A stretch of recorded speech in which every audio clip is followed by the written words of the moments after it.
saya wakafkan satu pohon kurmaku, satu-satunya yang saya punya, nggak ada lagi harta yang saya miliki. Rasul makin sedih. Abu Lubabah nggak pengen wakafin. Abu Dahda dengar. Abu Dahda di saat itu namanya lagi disohor sebagai orang yang memiliki harta yang banyak karena memiliki kebun kurma terbaik di kota Madinah. Bismillahirrahmanirrahim. Wassalamualaikum warahmatullahi wabarakatuh.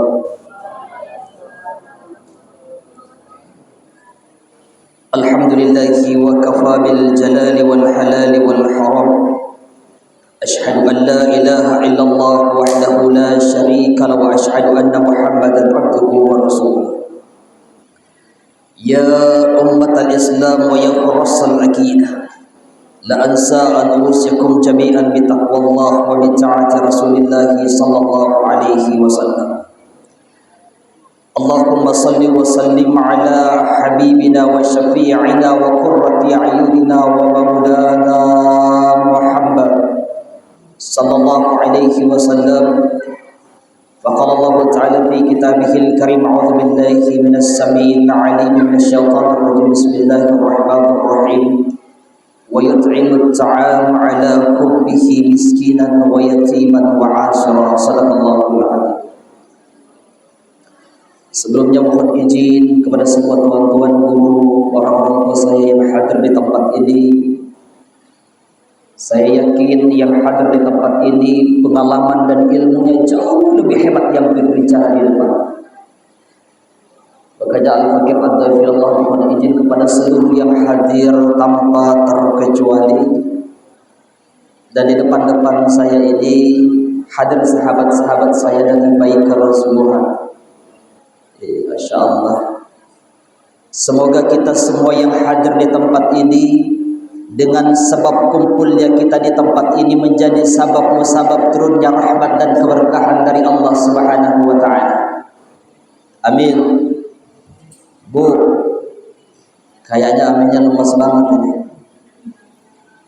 Udah buka, Bu?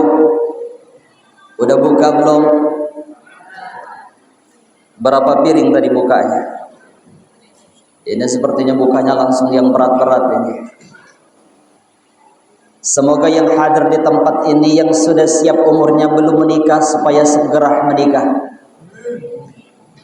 Aminnya paling kencang, jomblo soalnya. Semoga yang sudah nikah belum dikaruniai anak, semoga cepat dikaruniai anak. Yang sudah dapat anak, semoga anaknya soleh-solehah. Dan yang sudah banyak anaknya, kita pun doakan supaya berhenti beranak. Atau kalau anak udah banyak mau ngapain lagi? Selawat dan salam terus kepada baginda tercinta Rasul sallallahu alaihi wasallam.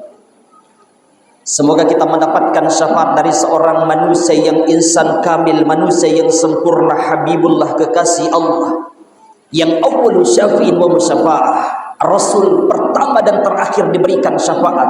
Semoga kita kelak semua akan mendapatkan syafaat. Malam hari ini kita akan membahas dicintai Nabi dengan mencintai anak yatim. Ma huwa yatim? Apa itu anak yatim? Anak yatim itu adalah anak yang meninggal ayahnya sementara dia belum balik. Dan usia balik itu 9 sampai 15 tahun. Laki-laki mimpi basah dan seorang wanita haid. Tapi ada wanita yang tidak haid-haid. Istri dari kiai saya di Bogor itu punya keluarga nggak haid, tapi dia melahirkan, hamil dan melahirkan. Itu kuasa Allah Subhanahu wa ta'ala. Tapi terkadang saya mengisi acara-acara santunan yatim. Begitu saya mengisi santunan yatim, anak-anak yatim dipanggil ke depan. Dan banyak di antara mereka yang sudah besar-besar dewasa, padahal judulnya adalah santunan anak yatim. Hati-hati menjadi penitia santunan yatim. Saya sampaikan, kalau Anda ingin membuat acara santunan yatim dan ada di antara anak-anak yatim itu yang sudah dewasa, yang sudah balik, yang umurnya sudah lebih dari 15 tahun, mereka bukan termasuk lagi sebagai anak yatim. Lalu bagaimana mereka? Kalau ekonomi mereka lemah, mereka masih butuh untuk dibantu, maka ganti temanya, jangan hanya anak yatim, tapi tambah santunan yatim dan du'afa. Jadi anak-anak yatim yang sudah dewasa tapi masih butuh bantuan kita, mereka masuk dalam golongan du'afa. Karena terkadang ada panitia yang mengumpulkan dana, di proposalnya santunan yatim. Begitu terkumpul dana yang banyak, dari dana yang judulnya anak yatim itu untuk nyewa tendanya, untuk undang hadrohnya, untuk mengundang ustadznya, untuk beli snack makannya, itu zalim dengan harta anak yatim. Ketika temanya mengumpulkan dana untuk anak yatim, maka 100% dari dana itu harus dikeluarkan untuk anak yatim. Kalau ingin acaranya, maka harus jelas proposalnya, santunan yatim du'afa, dan acara kegiatannya harus jelas akadnya. Apalagi urusan uang itu sensitif. Di baik kesembuhan pun kita banyak agenda, Bu. Di antara salah satu agenda kita itu ada berbagi beras. Ini presidennya ada di sini nih, Ketua Aswad. Ketua Aswad itu presiden berbagi beras, Ustaz. Dan insya Allah nanti kita akan berbagi beras itu hari Minggu setelah kita kajian subuh dengan habaib. Ini juga saya ingin sampaikan, kalau di antara jamaah ada yang pengen berwakaf, berinfak beras, sedekah beras, bisa hubungi beliau. Insya Allah kita salurkan setiap bulannya. Hati-hati untuk mengumpulkan dana itu. Kenapa? Urusan dana itu sensitif, urusan uang itu sensitif. Gara-gara uang kadang ada orang yang putus silaturahmi, betul nggak, Bu? Jadi hati-hati. Jadi orang memaknai yatim itu beda-beda. Sama kalau ada janda, ini ngomong-ngomong janda asik nih kayaknya. Di sini ada janda nggak, Bu? Banyak, Bu, masya Allah. Yang muda ada nggak? Tua semua. Kalau ada janda muda, dia masih punya anak yang masih kecil belum balik, tapi jandanya cerai sama suaminya. Suaminya masih hidup, anaknya bukan anak yatim. Yang membiayai anak itu tetap ayah kandungnya. Bagaimana mungkin tuh ada cerai hidup, anaknya dibilang anak yatim? Dan ketika kita menikahi janda, yang menafkahi anaknya itu bukan kita, ayah tirinya, tapi yang menafkahi itu tetap ayah kandungnya. Masalahnya banyak juga ayah udah kabur gak tanggung jawab lagi. Itulah pentingnya kita memiliki ilmu agama. Dan kesalahan di masyarakat juga adalah satu, menyantuni anak yatim itu hanya khusus pada tanggal 10 Muharram dan mengatakan bahwa 10 Muharram itu adalah hari rayanya anak yatim. Tidak ada satupun dalil yang kuat yang mengatakan 10 Muharram itu adalah hari raya anak yatim. Kita hanya diperintahkan saat 10 Muharram itu banyak berbagi, menjadi orang yang lebih dermawan, banyak berbagi kepada keluarga. Bahkan di kapalnya Nabi Nuh 10 Muharram itu bagi-bagi bubur kacang hijau di saat itu. Tapi tidak ada yang mengatakan bahwa hari itu adalah hari rayanya anak yatim. Karena anak yatim itu tidak hanya makan 10 Muharram, anak yatim itu tidak hanya makan di bulan Muharram, tapi setiap hari, setiap bulannya anak yatim itu makan. Dan puncak kesedihan daripada anak yatim di malam takbiran. Itu di malam takbiran Idul Fitri, itulah puncak kesedihan daripada anak yatim. Ketika di masjid-masjid semua dikumandangkan takbiran Allahu Akbar, Allahu Akbar, di mana anak-anak yang sebaya dengan mereka berkumpul dengan ibu orang tua mereka dengan hidangan-hidangan yang enak di malam hari itu. Mereka mencobain pakaian baru yang dibelikan oleh orang tua mereka. Anak-anak yang lain berkumpul dengan keluarga-keluarga mereka, happy-happy, senyum, ketawa-ketawa bersama. Tetapi anak yatim tidak memiliki orang tua di saat itu. Tidak ada yang membelikan baju baru untuk mereka, tidak ada yang memberikan makanan, memasakkan makanan yang enak untuk mereka. Dan itulah puncaknya kesedihan daripada anak yatim di malam takbiran. Jadi menyantuni anak yatim itu bukan hanya 10 Muharram, bukan hanya bulan Muharram. Ana wa qabilul yatim kahataini fil jannah. Aku dan yang menghidupi anak yatim, mengurus anak yatim seperti ini di surga. Wa kafilun di situ bukan menyantuni anak yatim, tetapi mengurus anak yatim. Yang disebut dengan mengurus anak yatim, mengurus tempat tinggalnya, mengurus pendidikannya, mengurus pakaiannya, mengurus kehidupannya sehari-hari. Itulah yang dimaksud oleh baginda Rasul sallallahu alaihi wasallam. Dan orang yang mencintai anak yatim akan dicintai oleh Rasul sallallahu alaihi wasallam. Di Masjidil Haram di Mekah itu ada syekh yang mengajar rutin di sana. Di suatu malam ini syekh bermimpi bertemu dengan Rasul sallallahu alaihi wasallam.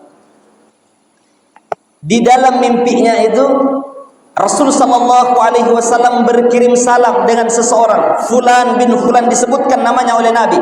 Bahkan alamatnya detail disampaikan sama Nabi. Keesokan harinya ini syekh mencari alamat orang tersebut. Begitu dicari alamatnya, ditanya sama orang kampung kenal. Kemudian kata syekh, apakah orang ini orang saleh, orang alim? Orang kampung mengatakan dia bukan orang saleh, bukan orang alim, dia hanya orang biasa-biasa saja. Maka syekh mengatakan, lalu di mana rumahnya? Orang kampung mengatakan, itu orang di setiap harinya tidak ada di rumahnya, melainkan setiap harinya nongkrong di pinggir jalan. Di mana tempat nongkrongannya? Disamperin sama syekh di tempat nongkrongan. Sampai di tempat nongkrongan dipanggil, Tuan, saya mau ngobrol dengan Anda, bisa nggak kita pulang ke rumah? Kata ini orang, saya nggak mau. Tapi syekh berbisik di telinganya bahwa Nabi sallallahu alaihi wasallam berkirim salam kepadanya. Begitu mendengarkan bahwa Nabi berkirim salam kepadanya, maka Tuan tadi langsung pulang ke rumahnya. Syekh bertanya, wahai Tuan, amalan apa yang kau lakukan sampai Nabi sallallahu alaihi wasallam berkirim salam kepadamu? Amalan apa yang istimewa yang kau lakukan dalam hidupmu sampai Rasul sallallahu alaihi wasallam berkirim salam kepadamu? Dia mengatakan, saya tidak memiliki amalan apa-apa, saya hanya orang biasa, saya juga tidak ngerti agama. Tapi karena syekh memaksa dia, kemudian dia berkata, wahai syekh, cuma satu yang saya lakukan dalam hidupku. Apa itu wahai Tuan? Di setiap bulannya selama 10 tahun, ketika saya gajian di setiap bulannya, sepertiga dari gajiku aku masukkan berikan kepada panti asuhan. Di bulan pertamanya panti asuhan yang satu, di bulan yang kedua panti asuhan yang kedua, begitu seterusnya, setiap bulannya bergantian panti asuhan. Dan dia melakukan itu istiqomah selama 10 tahun. Anak istrinya tidak ada yang tahu. Dua amalan yang spesial yang beliau lakukan. Yang pertama istiqomah. Al-istiqomah khairun min alfi fadilah. Istiqomah itu lebih afdol, lebih baik daripada 1000 keutamaan. Yang kedua, dia melakukan itu tersembunyi, tidak ada satupun orang yang tahu, sekalipun anak dan istri. Sedekah 10 bulan, 10 tahun rutin, gak ada yang tahu. Suami ibu begitu gak, Bu? Bu, suami ibu kalau gajian dikasih ke panti asuhan, diam-diam beramal nggak, Bu? Kata ibu, suami saya juga diam-diam beramal, cuma dikasihnya ke janda-janda muda. Bukan suami-suami di sini, di luar sana. Insya Allah kalau bapak-bapak di sini nggak beda. Insya Allah semoga yang hadir di sini semuanya penghuni surga. Abu Lubabah itu punya satu pohon kurma. Abu Lubabah itu sahabat yang nggak punya harta, dia orang miskin. Satu-satunya harta yang dia punya satu pohon kurma, dan pohon kurmanya itu condong pas di rumahnya anak yatim. 2 anak yatim yang rumahnya temboknya terbuat dari tanah liat, atapnya tidak ada, hujan kehujanan, panas kepanasan. Abu Lubabah datang pengen memetik buah kurmanya. Begitu dia sampai di sana, buah kurmanya jatuh diperebutkan oleh 2 anak yang umurnya sekitar 3 tahun dan 4 tahun. Abu Lubabah melihat itu sedih dan marah. Maka dia datang lari di hadapan Rasul sallallahu alaihi wasallam, ya Rasulullah, saya orang miskin ya Rasulullah. Harta yang saya punya hanya satu pohon kurma dan saya ingin mengambil buahnya, tapi sudah diambil oleh 2 anak kecil. Maka Nabi pun menghampiri anak itu. Apa kata Rasul sallallahu alaihi wasallam? Wahai anakku, Kenapa kamu memakan sesuatu hal yang bukan hakmu? Itu tidak halal bagimu. Anak kecil ini meneteskan air matanya seraya berkata, ya Rasulullah, saya pikir itu halal bagiku ya Rasulullah. Saya pikir saya memiliki hak dengan buah itu ya Rasulullah, karena tidak ada lagi yang memberikan makan kepadaku. Apa kata Rasul sallallahu alaihi wasallam? Di mana ayahmu ya Rasulullah? Ayahku wafat ketika dia berjihad bersamaku. Lalu di mana ibumu? Ibuku pun telah wafat ya Rasulullah. Kemudian Rasul berlutut mencium kening anak itu, dipeluk kedua anak itu. Kemudian Nabi dengan kesedihannya pergi dicari Abu Lubabah. Wahai Abu Lubabah, kalau engkau ingin mewakafkan satu pohon kurmamu itu, maka surga akan menjadi hadiah untukmu. Cuma Lubabah lagi goyang imannya di saat itu. Yang namanya manusia kadang goyang iman, betul nggak Bu?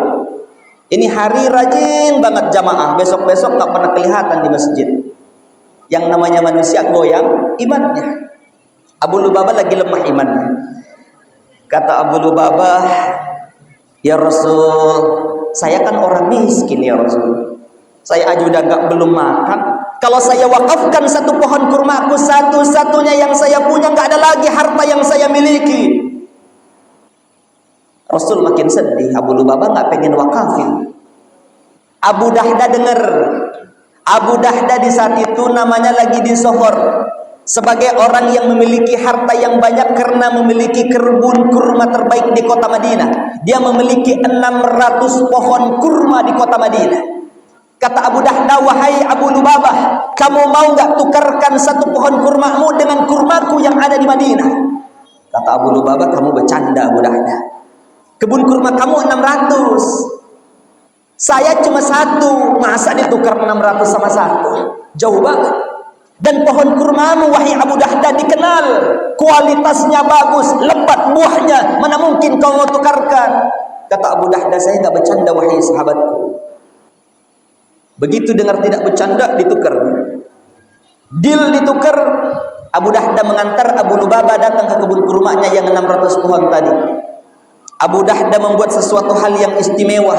Di tengah-tengah kebunnya itu membuat mihrab untuk menyembah Allah. Dan di saat itu anaknya dan istrinya sedang memungut buah kurma yang sedang jatuh. Begitu datang di kebunnya, Abu Dahda memanggil, wahai anakku, wahai istriku, keluarlah dari kebun ini, karena mulai saat ini kebun ini bukan lagi menjadi milik kita. Kebun ini sudah menjadi miliknya Abu Lubabah.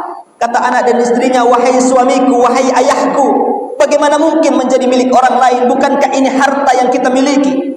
Kata ayahnya, aku sudah tukarkan dengan satu pohon kurma. Dan kata Nabi, siapa yang mampu menukarkan satu pohon kurma itu, diwakafkan kepada anak yatim, dua yang berebut tadi, maka Allah akan berikan hadiah surga untuknya. Seorang wanita yang salehah mendengarkan itu, dia tersenyum. Begitu dia tersenyum, dia mengatakan, wahai suamiku, itulah harta yang sesungguhnya yang akan kita dapatkan nanti di hadapan Allah Subhanahu wa taala. Itu istri soleha. Kalau ibu-ibu di sini gimana, Bu? Bu, masih hidup? Bu,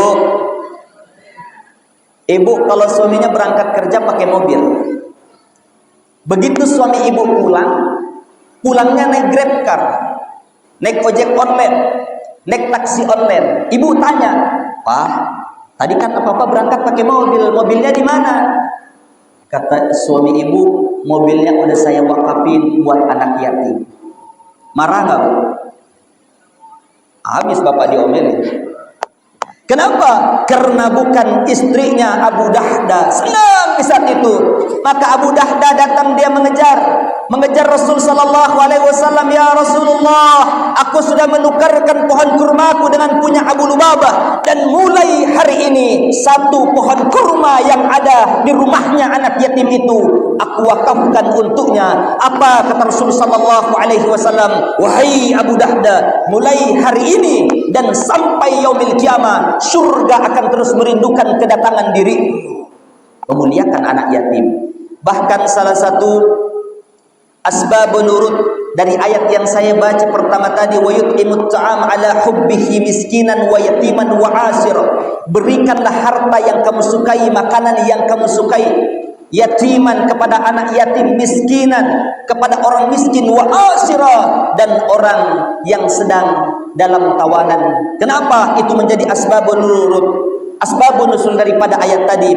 Begitu spesialnya memuliakan anak yatim. Maka muliakanlah anak yatim ada di sekeliling kita, berikan pendidikan yang baik, jangan sampai mereka kelaparan. Karena ketika ada anak yatim di sekeliling kita di Masjid Al-Jihad ini kelaparan, dia tidak mendapatkan pendidikan yang baik, maka yang akan bertanggung jawab di hadapan Allah Subhanahu wa taala adalah orang-orang yang ada di sekitar tempat ini. Dan ketika ada dana-dana anak yatim yang terkumpulkan, hati-hati, karena dana anak yatim itu sangat luar biasa. Jangan sampai khilaf kemudian masuk di dalam perut kita.